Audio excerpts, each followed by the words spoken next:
I'm a lawyer for 30 years in real estate. And 5 years ago, I started the Blue Building Institute. And that's a platform for sustainability certifications like the WELL standard. And I can tell you more about it later on. It's been done, it's a worldwide standard, WELL building standard, done in more than 58 countries. We have 54 projects in the Netherlands, in retail, housing and offices. And we're going to roll it out not only in the Netherlands, but it's now BBI Netherlands, it will be BBI UK, Germany. And it was developed by Delos, an American company. And it's certified by the International Building Standard Building Company in London and also in the US. So, thank you. Great, thank you. Felicity. Thank you, Richard.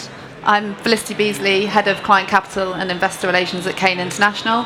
CAIN International is a privately held real estate company investing in equity, debt, and also private equity.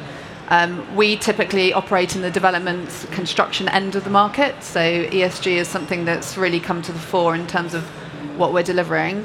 As part of my role, I'm also the chair of our ESG steering committee, so we're taking a comprehensive look at how we're going to be integrating this into our current portfolio and into our investments going forward. So my view on this panel is really from that investment management investor perspective. Great, thank you. Elsa. My name is Elsa Monteiro. I'm the head of sustainability and corporate communication of Sonae Sierra. Sonae Sierra celebrates this year 30 years, and we have been creating and acquiring unique experience and knowledge among the real estate market. We provide services from A to Z, from investment management, asset, property management, development, and also sustainability services. We have experience in 29 countries. We manage more than 80 assets. We have 11 projects, new projects under development, and we have 5 real estate funds under management. So regarding well-being and ESG and sustainable finance, we work closely with our partners and clients to create a more sustainable path for our industry. Great, thank you. Marco. My name is Marco Abdallah. I'm a mechanical engineer with a very strong passion for innovation and sustainability. And I started my journey with Drees and Sommer 8 years ago in Stuttgart. Moved then to China, Shanghai, to set up the engineering for Asia. And last year I moved back to Europe and now based in London, heading the engineering. And with 3,500 employees, Drees and Sommer is the market leader in project management, engineering, consulting, acting on a global level with strong focus on Europe, I would say. And our mission is simply to lead sustainability and innovation topics such as cradle-to-cradle, circular economy, smart buildings, zero carbon, and also to help clients to implement it in their projects and to provide pragmatic solutions from those often theoretical topics for projects. Maybe, Felicity, let's start with you. I've noticed a change over the last 12 months, particularly in this, in the engagement with it. What's your sense of that? Has it become more important to you as investors and also to, I suppose, the occupiers, tenants, as well as the capital? It's absolutely come to the forefront. I mean, the fact that you started this conversation to say that you've got 5 topics on this compared to a year ago when you had 1 is a clear demonstration that that's what we're seeing. Look, from our perspective, I think what we've noticed is a split between, or a move towards really trying to measure what's happening on the sustainability side, so the science-based targets. Actually, rather than just saying you're reviewing it, you're looking at it, you've got to be putting in place the ability to measure and to be able to be accountable for what's happening in those buildings. On the other side, in terms of sort of the social side, what we've really seen and what we're trying to implement across the portfolio is community engagement, and I think that has really increased in importance over the last certainly the last 12 months, and I think there's a view that you need to be engaging with people where you are having developments in order to make it sustainable over the longer term. So they're probably the two bigger trends that we've seen, the science-based side, and then really having to work with the local community to deliver your sustainability targets. Okay, good. And Elsa, obviously, Sonae Sierra have been looking at sustainability as a key part of the business for a long period of time.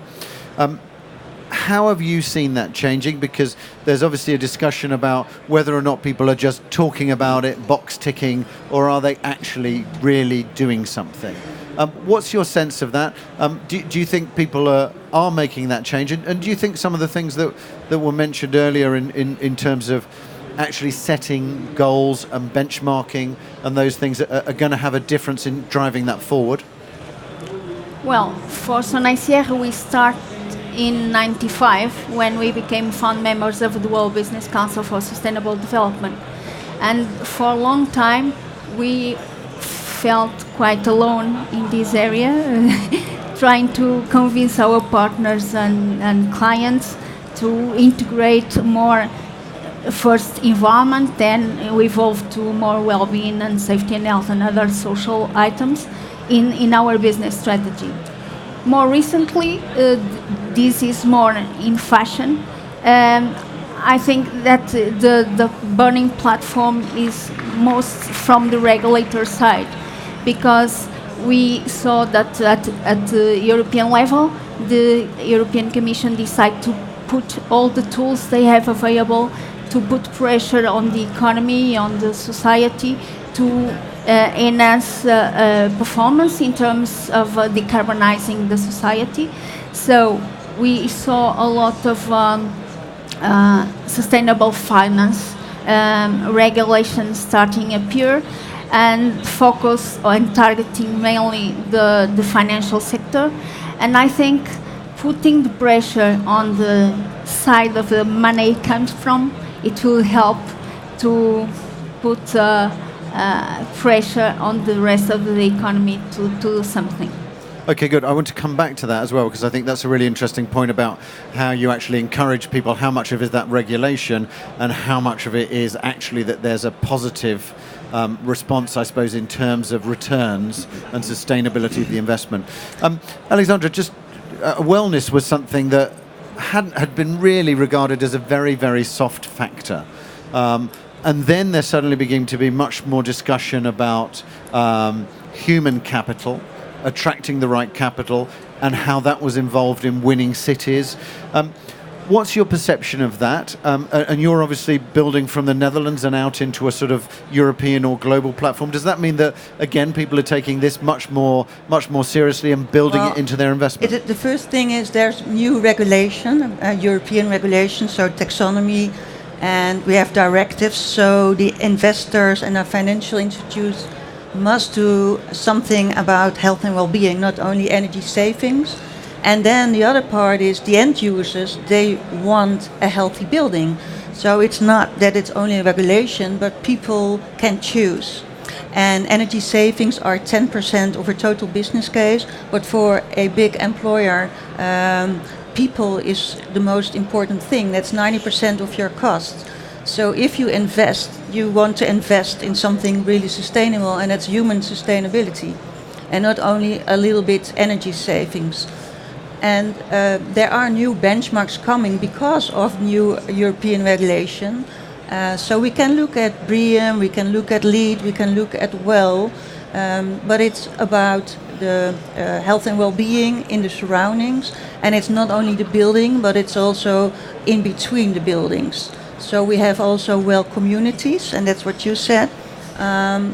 One of the goals, the US goals, is health and well-being, is climate, but also cities and water and all these aspects. So I'm in the advisory board of Well Portfolios. I see a lot of major investors moving up because they have to do reporting.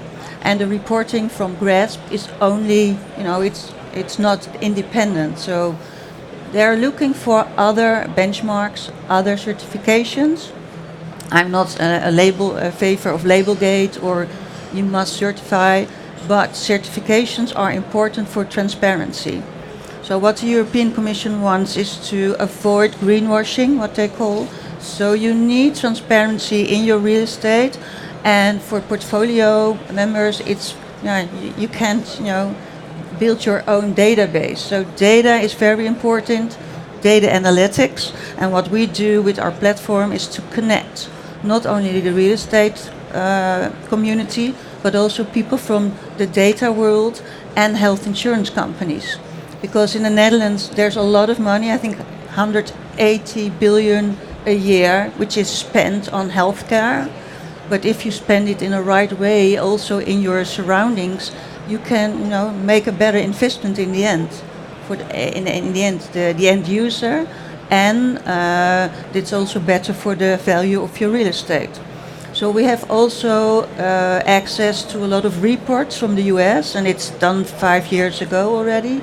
So they can measure actually the growth in potential from your capital, as a human capital state of mind. So it's not only what energy savings means for your real estate, but what does it mean when your potential for human capital is growing, and how does it add up for your rent and the value of your real estate? So.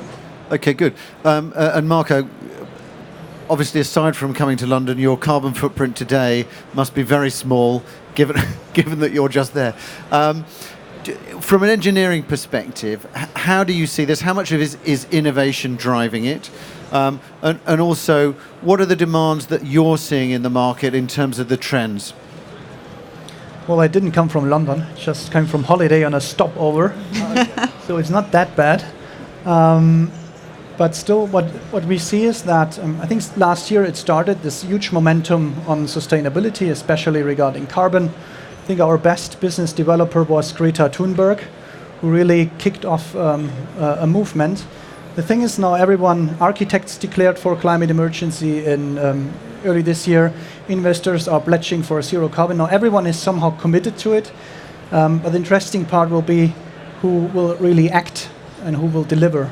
So if we talk in 1 or 2 years, it will be really interesting who just wanted to jump the marketing train and who is actually doing something.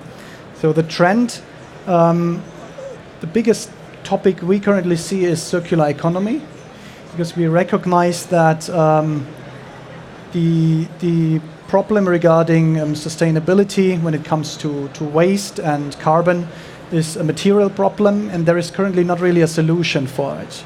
So we are able to design plus energy buildings. Technically it's solved, but we still can't really solve the material side of the problem. And I think that's the biggest challenge and biggest opportunity we will have in the next years. One of the interesting things that you mentioned there, Elsa, I thought is in a way that regulation, of course, is pushing one way, but reward is the other way that is really going to make people work. Is there a positive reward, Felicity, in terms of the investment side for an investor investing in this sort of sustainability in terms of creating either longer term returns or higher rents or less void periods? So it's interesting, actually. Part of our review, we came across a study from the University of Toronto, which was delivered in 2017. And this study took a portfolio of US REITs, and it looked at the performance of certified buildings in terms of operational costs and then the ability to attract rents. And what the study found was, whilst it's got higher setup costs and higher operational costs, it was able to attract higher income if you're holding it over long term. So the sustainability and the ability to retain that income was evident in this study. So, if you look at the conclusions of that, you would say if you're investing, okay, you've got higher upfront costs, you've got higher operational costs, but if you're looking at the long term of the building, then you should be able to attract higher rents because people are willing to pay it, and to continue that on a sustainable kind of path. The problem is the subset's really small. This was a small study of US REITs, and I think really to make a big move like that, I think the industry needs to be providing a body, we've got GRESB or the industry body to to get that data submitted, to really be able to analyse what is happening across the board. Because I still feel in the investment management industry there's quite a disconnect between investors who feel they're the ones having to pay for it and then getting that payback.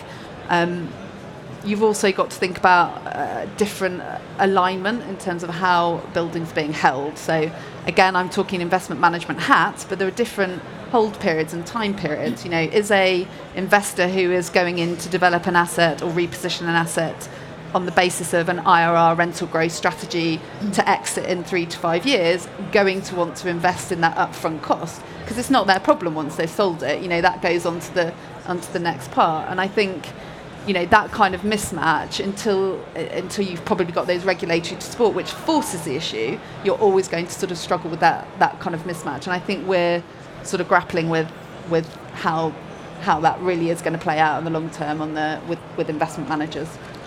But I see in the Netherlands, the CBRE Global Investors and the pension fund Vesteden, they made a choice for this, and they said, we don't want to wait for the reports, we just do it because we know it's right, and the rest will follow. We want to be the first. So that's also an incentive to do it. Just, you know, they say, we are the leaders, we have this strategic vision, this is what we're going to do.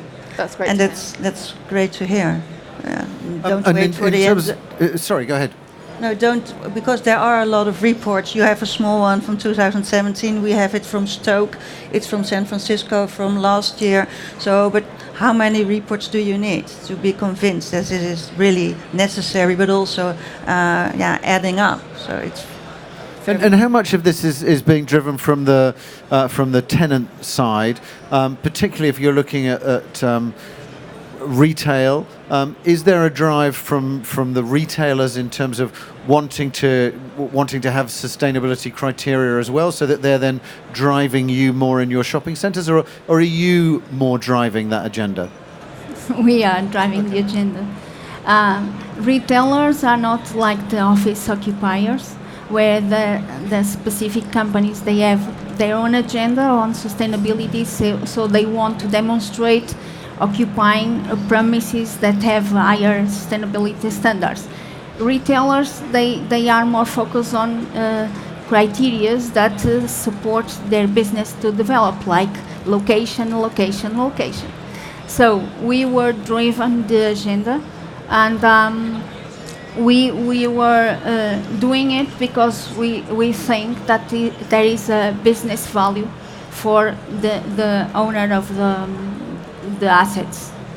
And we recently, just to have to support some discussions we have even internally with asset managers, and we saw this morning some of the investors saying the same, that in retailer they are not willing to invest because the benefits are not shared. They are on the benefit of the tenants. We did a study in 10 of our shopping centers. For 3 years, we analyzed the investments we made to improve energy and water efficiency. It was about 380,000 euros of investment, very low, with an expected savings of 2.4 million euros in operating costs. And we were analyzing what happened in terms of common charges in those 10 centers in Portugal, Spain, and Germany. And we find that the real savings were even better than were forecast, 2.6, but the common charges didn't reduce. The common charges keep at the same level, only increase with the inflation.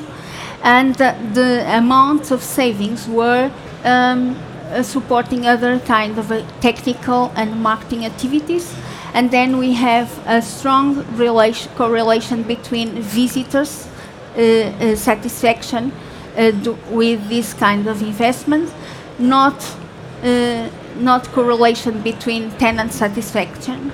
So the impact was in the quality of services, the experience for the visitors.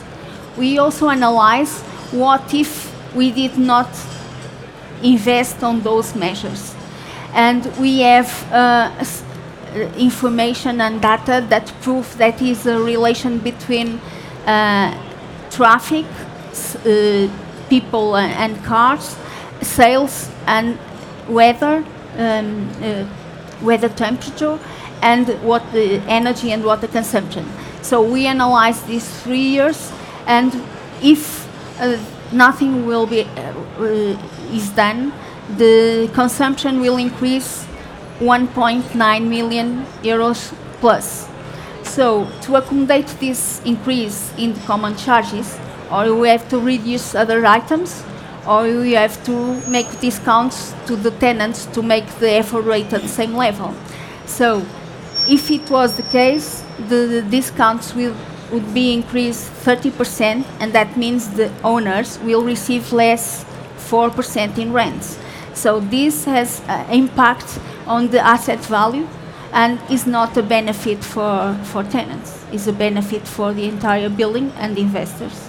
So in a way, I mean, the interesting thing about the discussion that we had earlier with Redevco about the benchmarking that they were trying to do, especially in terms of valuation, so that then there's more information, more clarity, more transparency, so that then actually investors will be rewarded for investing in sustainable, healthy, well buildings. In data center and retail, we have also examples in the Netherlands, like Ahold de La Haye and Prologis, and they have chosen for the well building standard not because of cost, but to attract people, because nobody else wants to work in a data center if it's not in a right way. So you can look at cost, but you can also look at profit in a way that you can attract people, and that's the worst nightmare for CEOs. How can I keep my people healthy in this building, or attract people in this building and save cost on and sickness and other costs. So not only my advice would be do not look only at the cost, but also at what it gains. I guess that's looking at productivity measures then, isn't it? In terms of if you're providing this environment for the people who use in this space, is that increasing their productivity because they've got the right sort of, mental health support or environment with which they can really sort of operate at their best? It's the standard is 7 topics with 150 features, but it's in the difference between well building standard and BREEAM is that the well building standard is measured, so it's monitored and measured every 3 years. While BREEAM is, once you have it actually, and it's not saying anything really about health and well-being and energy saving. So it's just a standard, but I don't think you have to compare it, because it's an overlap of 30%, and there will be in future other certifications, but it's a way to measure, and that's it all about. You can measure health and well-being in the surroundings.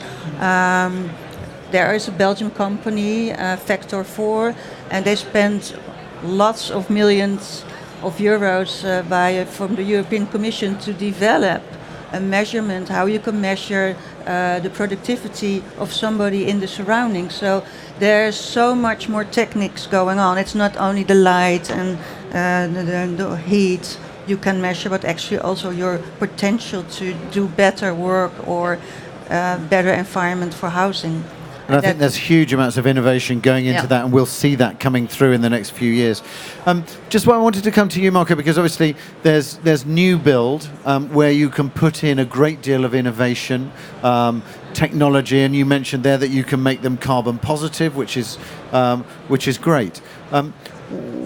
What do we do about the older stock that needs renovation? Because obviously part of the ESG side, the sustainability side, is that actually demolition and rebuild is probably not such a great idea in some ways. So how important is the ability to be able to renovate, and what challenges does that bring for you? Well, I think when it comes to renovation or existing projects, it's first to optimize them as far as possible. And the fact is that every building in London, or the average building in London, consumes twice as much energy as it was originally calculated during the design, which is, again, at the same time also the handicap of every certification system, because it's all designed for compliance and not designed for performance. So it's a very easy game to actually optimize existing buildings and save energy and cost. That's the first point. And when it comes to refurbishments and renovations, the key is really to think twice, what can you reuse, what can't you reuse, and just to minimize the impact and the amount of material which goes to the landfill. I was living in China before, and in China the principle was always knock it down, demolish everything, and build it new. Though there was actually so much substance and building fabric which you could have kept, and that requires, of course, some thinking. So new buildings are much easier because you principally could copy a solution from one project to the next one. When it comes to an existing building, it's so individual, and you have to deal with so many unforeseen things in the design phase, and that makes it very challenging, I would say. But I think it also makes it very interesting, and it's a huge opportunity for investor because there is a lot potential in an existing building, maybe more potential than in a new building. Okay, good. I mean, one of the key things that's come through in a lot of the things that we've talked about is how regulation, government, all play a role in collaborating in order to achieve some of these goals. Simon, and I know I've jumped on you here, but you're here from the Scottish government. So maybe, I don't know whether it's worth just saying a little bit about how you're looking to work together with both these various parts of the industry in order to try and achieve, I suppose, for you, which is winning cities within Scotland. Thanks, Richard. I mean, it's a fascinating and quite a complicated area, but what I think we're seeing now is we're being asked to share values. I heard somewhere, this is now the first time that your children give the adults a science lesson.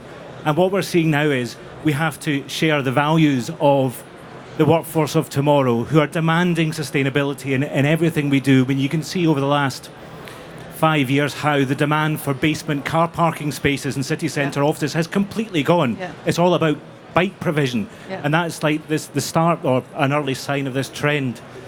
And the challenge is, as has been picked up upon, the short-termism of profit maximisation in certain parts of the investment cycle really don't lend themselves to sustainability aspects. But I think the occupiers of tomorrow will be demanding sustainability is built in. If you want, a talented workforce, they will be demanding that type of building. And just as a shameless plug, as I've got the microphone, tomorrow the Scottish Government will announce that it's launching a £3 billion portfolio of green investment, looking for investment partners, again, trying to show those progressive values and being at the vanguard of what is clearly an area that the property industry has to embrace. But is it only green or also blue? Is it about savings or also human capital, this fund? It's primarily aimed at zero carbon, which is easier said than done. Good, thank you, Simon. And just in terms of the working together with cities, how do you find that? Do you find that, I mean, that's encouraging that in fact you're producing a set of things that the market can pick up. How important is that for you as an investor, Felicity? Yeah, so we are sort of involved very heavily in some significant repositioning. So I'm going to actually talk a project that we've got in the US, which is in Los Angeles, where we own the Beverly Hilton and the World of Astoria, and we're redeveloping about 18 acres of land there, and we're working very closely with the local authority in terms of how that entire repositioning and planning is going to impact on that environment, and sustainability measures are certainly being included within that, and how are we going to respond to it, because this is, in order for a local authority or a government to get behind schemes, particularly of that level of significance, you're talking about a major repositioning here, you need to be able to show what you're going to be delivering in terms of some of the items that you've just touched on there. And I think that's going to start to become a blocker in when you're a developer and constructor. If you're not able to do that, I think the authorities will push to make sure you've got that within your schemes. And if you don't, you're going to be going back to the drawing board and working with in a lot more detail to make sure that it's sustainable over the long run. So I do think, the industries have to work together, and local authorities are going to have a huge impact on driving the way that developers position it, and some of the conversation we just had in terms of that investment piece and time horizons actually might get taken away because you have to do it anyway. The choice has been taken away, you're going to do it. But the momentum's there. It's a huge task, but the momentum is certainly there, and I think everybody's just trying to figure out how it's going to kind of slot together. Just one thing to you, Marco, especially is how much do you think some of the solutions will become apparent because innovation is actually moving faster? What's your sense of that? How much of a solution, you've already mentioned they're carbon positive, but how much of a solution can innovation and new technology create over the next relatively short period of time?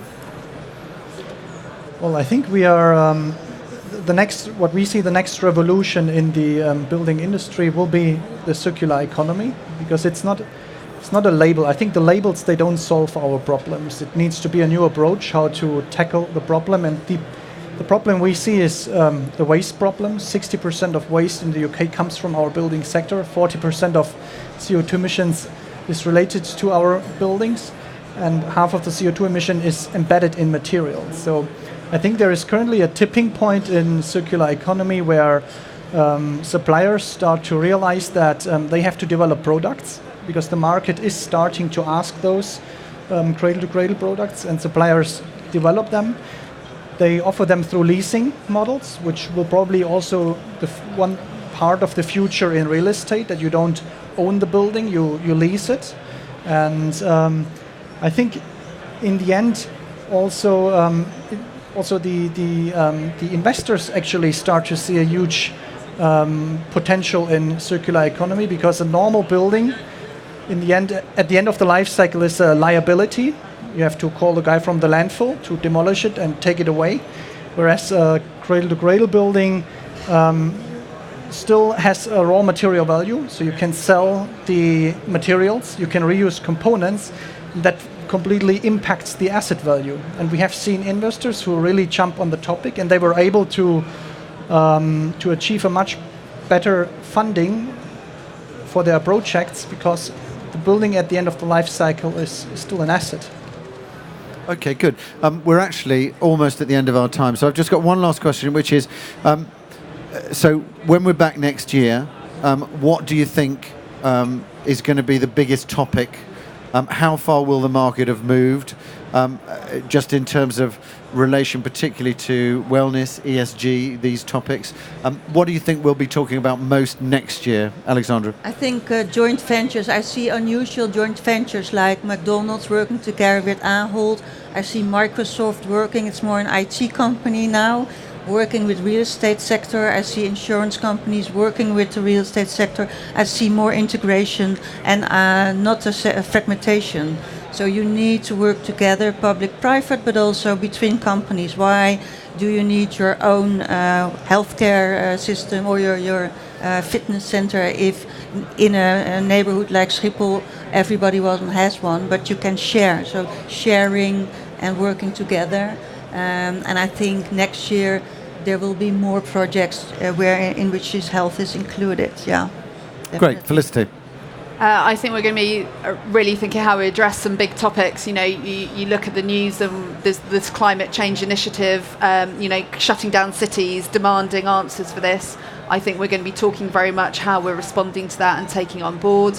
There are reports coming out now about environmental migration that's impacting, and how a city is going to be responding to actually potentially big flows of people from one city to another, because they're not able to live in that environment anymore. And they're big questions that I think we'll be looking at hopefully over the next sort of 12 months. Okay, good. Elsa?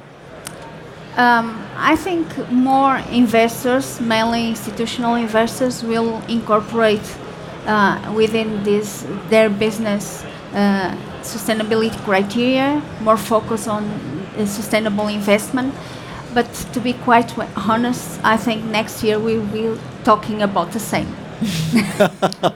Okay, well, we'll see, Elsa. We'll see. Marco? Well, most likely we will talk about the same, but I think maybe in 1 or 2 years we will see the first results, because currently everyone is starting to do something, and really interested to to see what is the outcoming next year. And maybe we see what solutions and approaches are successful and which ones are not leading to our desired result.